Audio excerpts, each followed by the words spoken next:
Imagine stepping into a 1950s kitchen where the scent of fresh coffee, perked on the stove, fills the air, and the hum of modern appliances hasn't yet arrived.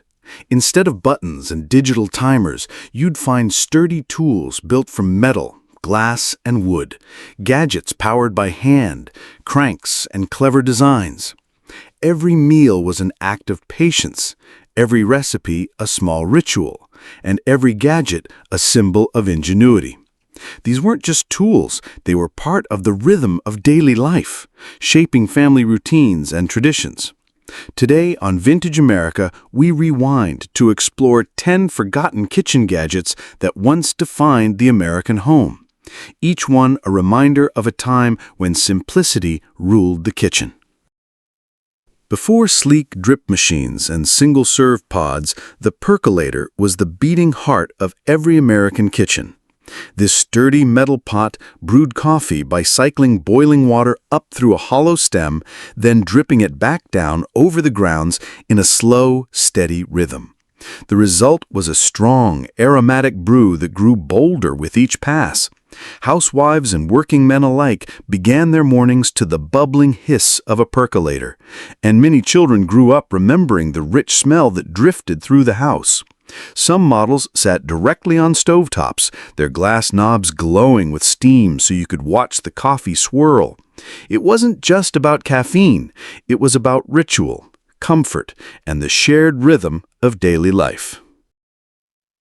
Long before the whir of electric mixers filled kitchens, the hand-crank egg beater was a trusted companion for cooks everywhere. With two polished metal whisks joined at the bottom and a sturdy side crank, it transformed the exhausting task of whipping eggs or cream into something almost fun.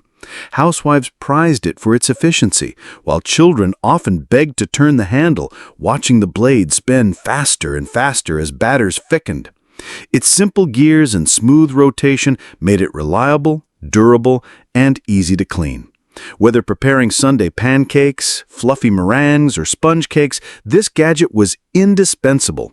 In many families, the egg beater wasn't just a tool, it was the sound of home, rattling cheerfully against a mixing bowl. Even in the 1950s, when grocery stores offered neat sticks of factory-made butter, many American kitchens still held a small butter churner.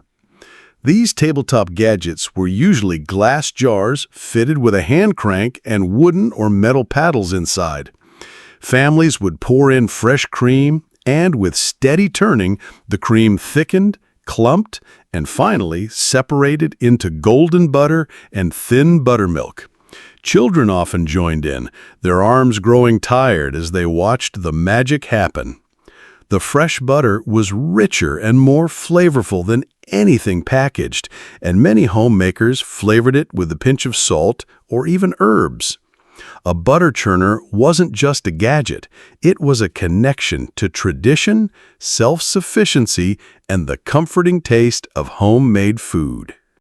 Before neat plastic packages of ground beef lined supermarket shelves, families relied on the heavy cast-iron meat grinder clamped firmly to the kitchen counter.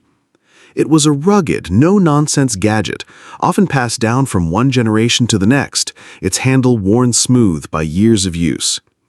Into the grinder went cuts of beef, pork, or chicken, turned by hand into fresh ground meat for meatloaf, sausages, or hamburgers.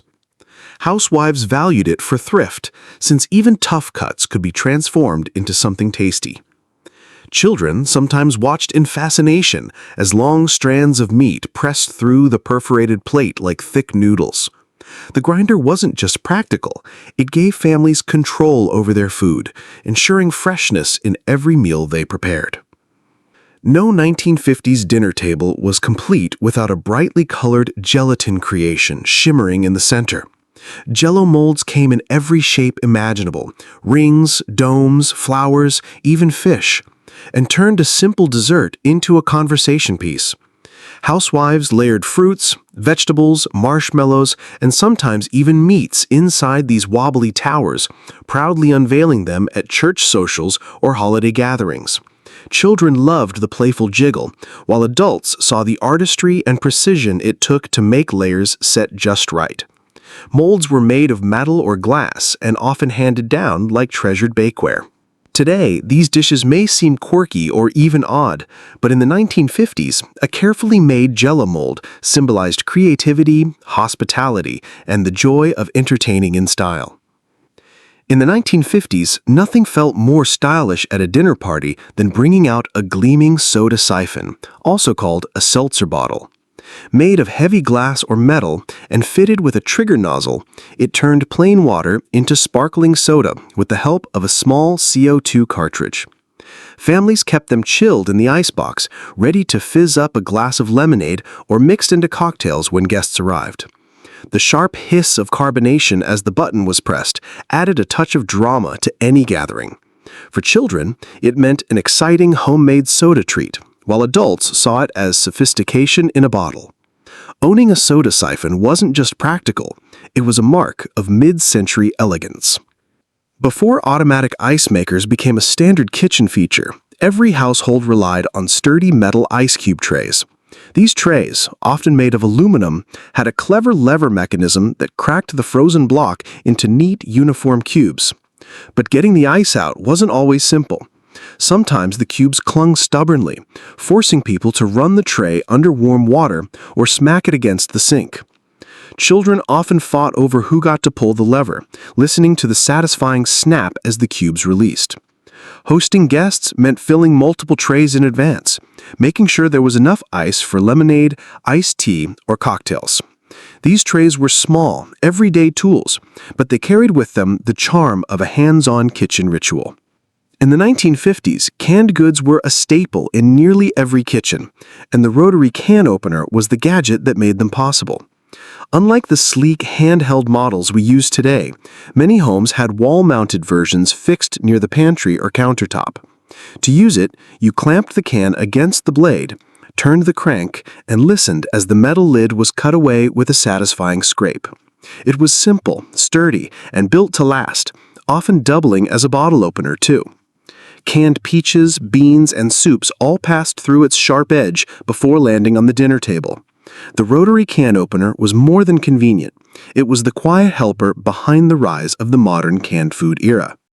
Before milk came in cartons and plastic jugs, the familiar sound of glass bottles clinking on the doorstep was part of daily life. Each bottle was sealed with a simple cardboard cap that kept the milk fresh but could be surprisingly tricky to remove. That's where the milk bottle opener came in, a small flat tool, often made of metal, that pried off the lid with ease. Some even had a built-in spoon or stir, so families could mix the cream back into the milk before pouring. Children loved racing to the door to grab the bottles, while parents relied on the opener to avoid spills. It was a small gadget, but it symbolized an era of fresh deliveries and neighborly routines. For many 1950s families, the cookie press was a treasured kitchen gadget, especially during holidays and special gatherings. This clever device, usually made of metal or hard plastic, was filled with dough and fitted with patterned discs that shaped it into stars, flowers, rings, or hearts. With a simple squeeze or twist, perfect little cookies lined the baking sheet, each one uniform and beautiful. Children loved helping with the pressing, while mothers took pride in presenting trays of colorful, decorated cookies to guests. The cookie press turned baking from a chore into a family event, filling kitchens with laughter and the sweet smell of fresh dough. More than just a tool, it represented creativity, tradition, and the joy of homemade treats. If you enjoyed this Vintage America video, go ahead and watch the next one. And remember to like and subscribe. It really helps this channel bring forgotten treasures of the past back to life.